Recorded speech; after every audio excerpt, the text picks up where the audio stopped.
Zapatos de piel de Caimán. Historia de música y músicos en Granada. 1957-2000. Volumen 1. Volumen 1, sí. Juan Jesús García, pues uno de los nombres propios que incluso debería tener alguna que otra página en este libro escrito por ti. Me lo tengo 600, o sea que yo me doy ya por satisfecho. Y una foto, pero no digo que soy yo. Es que la verdad que echando un vistazo a esta maravilla que acaba de salir, que está, vamos, recién salida del horno, que huele a libro nuevo, sorprende porque al final es un libro que tiene muchos años de trabajo por detrás. La primera vez que me planteé publicarlo, en realidad se iba a llamar 1950, no iba a llevar ese título, iba a llevar el estándar, historia de la música, bla, bla, bla, bla, de 1957 a 1987. ¿Vale? Pero la cosa se torció y bueno, seguí acumulando material y escribiendo poquito a poco, y fue en el COVID cuando decidí, vamos a parar en el 2000 y ya haremos, o no, una segunda parte. Y en esta época en la que los títulos, los titulares, el clickbait es tan llamativo, te la juegas con el nombre del libro. Sí, pero es que el nombre del libro fue una sensación, fue un flash que tuve haciendo una entrevista a uno de los músicos ya fallecido, entonces tendría 80 y tantos años, de finales de los 50 y de los primeros 60. Si recuerdas la letra de 091, de la canción Zapatos de piel de Caimán, viene a decir que lo tendréis todo a vuestro alcance, pero nada os pertenecerá, solo el orgullo de haceros bien, o de saber haceros bien, el nudo en los zapatos de piel de Caimán. La segunda parte viene a ser una reelaboración propia de José Ignacio de los zapatos de gamuza azul de Carl Perkins. Es decir, esos elementos que cuando tienes 16 o 18 años te pones y llevas con orgullo, sea un tupé, sea un corte de pelo, sea una cazadora vaquera, unas botas de tacón o las Chelsea, y con eso te identificas con los tuyos, ¿no? Por ahí hemos pasado todos. Y cuando entrevistaba a esos músicos ya octogenarios todos, de pronto les vi en el brillo de los ojos que me estaban contando eso. Cómo ellos, cuando tenían 18 o 20 años, en la Granada de los años 50 y 60, se ataban sus zapatos de piel de Caimán. Y fue un ¡pas! Y dije el título. Buah.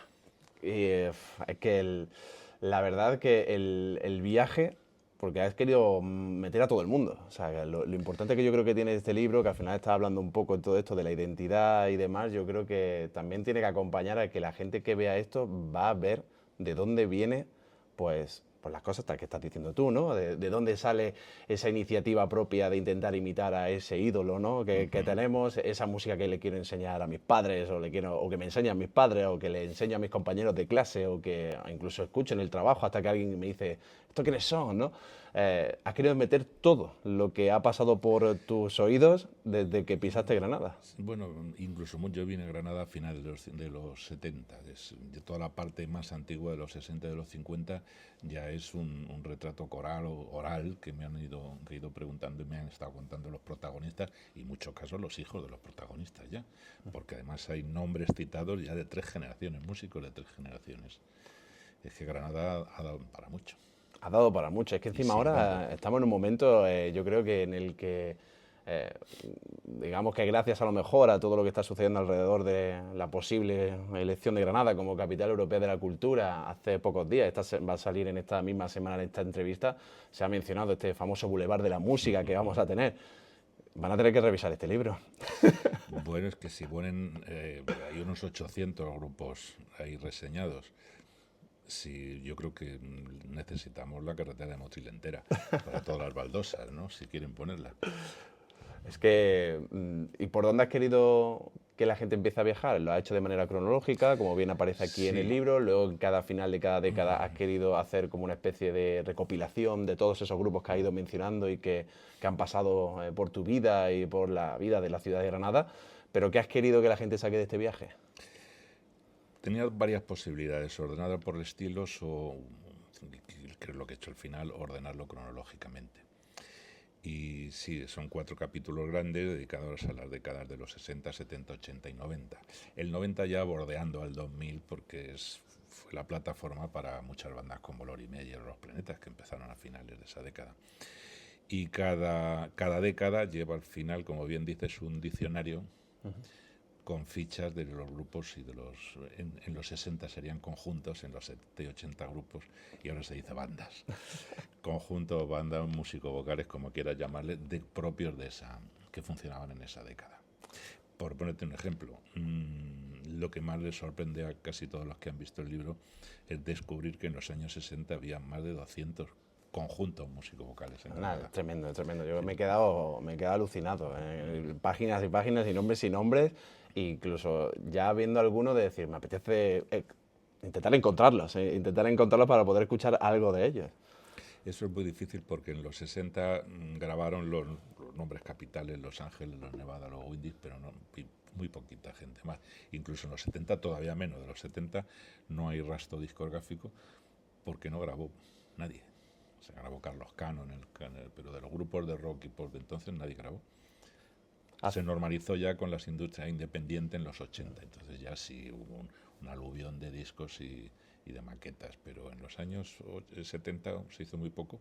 Y en los 60 yo tenía la idea de hacer de acompañar el libro con un formato, con un USB, en origen era un CD o con grabaciones digitalizadas de buena parte de los grupos que están en el libro, porque yo las tengo, porque yo tengo maquetas y casetes y cintas rebos de todos. Pero me he tropezado con el problema de las editoriales, que es un mundo que es complicadísimo, es complejísimo entrar ahí. Y se lo comenté a alguien que se dedica a eso, que es José Ramón Pardo, en el sello Ramalama, y me dijo, tú no los vas a encontrar, pero ellos te van a encontrar a ti. Entonces ya me rendí completamente de la parte audio. Y bueno, a lo mejor en alguna otra edición me animo o consigo los derechos y tal para que se oiga toda esa música que tú has buscado y no has encontrado. No. Vamos a tener que crear un museo, me da a mí, entonces, para que quepa todo, Un Bueno, museo de la música de Granada, para que luego la eso gente... está la Fundación Miguel Ríos, ¿no? Claro que que es sí. la que... Es la misión, ¿no? Yo creo que también tiene y que hace bien poco también ha explicado bien lo que pretende hacer en los próximos años y esperemos que vaya bien porque al final me parece, pues de estas ideas también románticas como puede ser esta, ¿no? La de querer regalarle a una ciudad que te ha dado tanto, como yo creo que es en tu caso, porque un madrileño que acaba estando aquí y que se ha convertido prácticamente en el cronista de la cultura musical de Granada, esto también es un regalo que le haces tú a los granadinos. Sí, es un álbum de familia muy numerosa. Vaya. Y espero que estén todos y se vean. De hecho, lo más curioso de las personas que cogen el libro, lo observan las librerías, se buscan a ver si están. o si mira mira qué joven, mira... Es que hay un trabajo fotográfico también alucinante, todo tuyo, porque ¿quién no te ha visto en una sala de música con esa camarita colgado al hombro, sacando el brazo para hacer tu fotografía o viéndote haciendo entrevistas por la calle? Porque también hay un gran trabajo de fotografía en este libro. Sí, bueno, he contado con muchos profesionales de los años 60 y otros que nadie sabe quiénes son, porque hubo en los años 60 un fotógrafo que firmaba Félix, que no he conseguido saber ni siquiera el apellido. Entonces, te encantaría encontrarte con él. Por lo menos haberlo citado con el apellido, no es lo correcto, pero nadie me ha sabido decir el apellido. Y tengo fotos de él con un logotipo, pone Félix Fotógrafo. Ha habido muchos fotógrafos actuales, vivos, ausentes, que han colaborado en el libro. Yo, todos los que he podido los he acreditado. Hay infinidad de fotografías que son de archivos particulares que nadie sabe quién las hizo, ni cuándo, ni cómo. Te quiero ir preguntando qué has querido reflejar, aparte de que la gente pueda conocer inmensidad de nombres de artistas y demás, ¿qué has querido transmitir en este trabajo? Tiene un puntillo reivindicativo y generacional. Es decir, bueno, todos pasamos también como antes por pensar que lo nuestro, nuestra generación siempre es la mejor y siempre es la única y la más valiosa. Entonces hay las últimas generaciones de la música han roto completamente con todo lo anterior. Y entonces, como persona ya ciertamente añosa, Yo quiero que se den cuenta que antes de La Fuente, antes de toda esa generación, había 10.000 personas haciendo música en Granada, que no son un islote, que no son marcianos caídos del cielo, sino que esto es un continuo en que ellos son, de momento, el último o el penúltimo eslabón, porque seguro que ya está surgiendo cosas nuevas. Has participado, por ejemplo, en documentales que han intentado reflejar lo que es Granada, como lo que intentaron hacer las chicas de las del cine, ¿no? Con ese gran evento de Granada es posible. Y ¿tú cómo lo explicas lo que ha sucedido durante estas décadas para que Granada sea un icono de formación de bandas, de mezcla de culturas? No sé si será lo histórico, ¿no? Que siempre hemos sido una ciudad con entremezcla de distintas culturas, de distinta gente que ha pasado por aquí, de gente que viene para un año, gente que viene desde fuera para hacer aquí su vida. ¿Cómo explicas lo que ha sucedido en Granada en estas décadas? Podemos ir a la teoría Arias, que es la que dice que justifica la creatividad de la ciudad por el agua que bebemos, por las capas freáticas que se mezclan con el oro del río Darro, en fin. Pero luego hay una explicación sociológica muy obvia. Es decir, esto es una ciudad muy pequeña, ha sido una ciudad muy aislada y ha sido una ciudad con 50.000 chavales de menos de 25 años. El caldo de cultivo es impresionante. Por lo menos mientras la universidad era de Granada. Ahora que la universidad ya existe en otras ciudades, pues ya la cosa se ha diversificado, ¿no? Pero es que en los años 60 y 70 aquí había la mitad, exagerando, la mitad de la población era gente joven. Luego tenía que salir, tenía que brotar creatividad, música, arte por todos los lados. Te voy a preguntar por qué nos intentes descubrir alguno de tus fetiches dentro de este libro, alguna banda, algún grupo que digas, esta gente tiene que ser conocida, o sea, que no puede caer en el ostracismo que el grupo, evidentemente, como ya conocemos, o artistas, solistas, conjuntos que van a perdurar, yo creo que estarán en ese bulevar y demás, pero a lo mejor esa banda, ese conjunto, que puede que no esté en ese bulevar famoso que habrá en Granada, pero que tú dices, esta banda no puede caer en el ostracismo. Lo que pasa es que últimamente se está reivindicando mucho la figura de Jesús Arias. Yo estuve bastante implicado en el fenómeno TNT al principio y que siempre, en su momento, me parecieron unos adelantados a su tiempo y me lo siguen pareciendo, los TNT originales. Creo que sería una banda a escuchar de nuevo con los ojos del siglo XXI. Y mi debilidad personal por José Ignacio García Lapido como letrista, esa es pública, notoria, y no la escondo, es un orgullo. A mí me hizo una verdadera faena José Ignacio, porque a mí, a mucha gente, nos acostumbró a un nivel literario en las canciones que luego nos ha hecho que oímos cosas y nos parecen infantiles. Es una faena. Sí, no, la verdad que te la compro perfectamente esa línea. Te quiero preguntar un poco por el presente y el futuro. No te voy a decir consejos que le darías a las bandas, pero sí que me gustaría que hicieras a lo mejor una pequeña reflexión de que si has visto ese cambio o la manera que tenemos de tratar la cultura musical desde los medios de comunicación, un poco en general, no solo que para ti consideras que ahora mismo es todo este mundo digital, esta falsa democratización de la música, que lo que hace es que todo es de todo, pero nada es de nadie, y que luego también cómo tocamos, ¿no? Con la llegada de influencers, de gente que genera contenido alrededor de la música, todo este ruido que hay ahora mismo, ¿qué opinas? Pues no lo controlo. Si te digo la verdad, Se te escapa de las manos. Se me escapa, y además tampoco puedo hacer previsiones porque que pasado mañana la inteligencia artificial está, bueno, ya está componiendo canciones, o sea, no sé dónde vamos con esto. Yo prefiero centrarme en las guitarras, es como decía una persona que no le gustaba en nada en absoluto, decía, las guitarras, ese pedazo de leña con pelos, creo que ha sido el emblema de muchísimas generaciones y yo me quedo ahí. No puedo ni siquiera imaginar lo que se viene, porque puede cambiar tantísimo en cuestión de 10 años que es imposible.